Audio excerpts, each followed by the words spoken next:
दोस्त, नमस्ते, प्रणाम। मैं हूँ वंदना दुबे और स्वागत करती हूँ जौनपुरी दीदी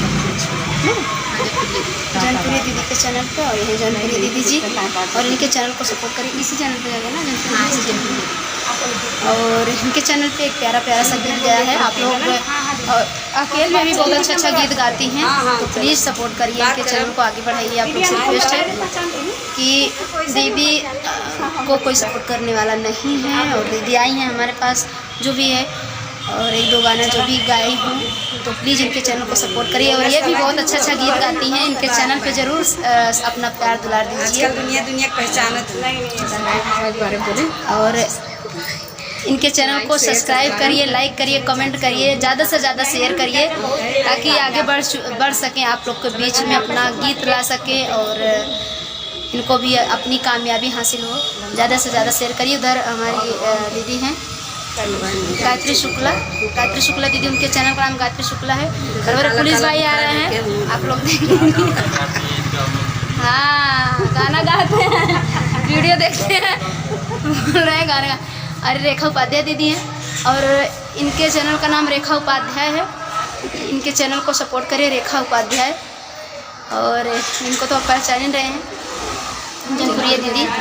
जौनपुरिया दीदी जी हैं। और ऐसे ही मतलब शायद ये एक ही नाम है जौनपुरिया दीदी। अभी जौनपुरी दीदी के नाम से कोई चैनल नहीं है, ये पहली जौनपुरिया दीदी हैं जो जौनपुर की दीदी हैं सभी की। और इनके चैनल को लाइक शेयर कमेंट जरूर करिए, और ज़्यादा से ज़्यादा सपोर्ट करिए इनको। केला के लंबा लंबा पाता ननद कोई तोरई न पाई। केला के लंबा लंबा पाता ननद कोई तोरई न पाई। तोरई ननद ननदोइया ननद जी के भैया यावर कोई तोरई न पाई। तोरई ननद ननदोइया ननद जी के भैया यावर कोई तोरई न पाई। केला के लंबा लंबा पाता ननद कोई तोरई न पाई। केला के लंबा लंबा पाता ननद कोई तोरई न पाई।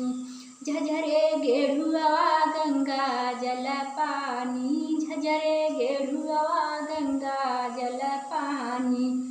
घूटई ननद ननदोइया ननद जी के भैया यावर कोई घूटई न पाई।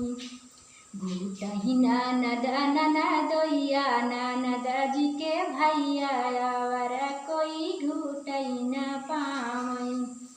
केला के लंबा लंबा पाता ननद कोई तोरई न पाई। केला के लंबा लंबा पाता ननद कोई तोरई न पाई। लवंगा इलाची के बीरा जोराए, लवंगा इलाची के बीरा जोराए। कुचई ननद ननदोइया ननद जी के भैया यावर कोई कुचई न पाई। कुचई ननद ननदोइया ननद जी के भैया यावर कोई कुचई न पाई। केला के लंबा लंबा पाता ननद कोई तोरई न पाई। केला के लंबा लंबा पाता ननद कोई तोरई न पाई। फूला जा झरी झरी से जा लगाए, फूला जा झरी झरी से जा लगाए। सूतई ननद ननदोइया ननद जी के भैया यावर कोई सूतई न पाई। सूतई ननद ननदोइया ननद जी के भैया यावर कोई सूतई न पाई। केला के लंबा लंबा पाता ननद कोई तोरई न पाई। केला के लंबा लंबा पाता ननद कोई तोरई न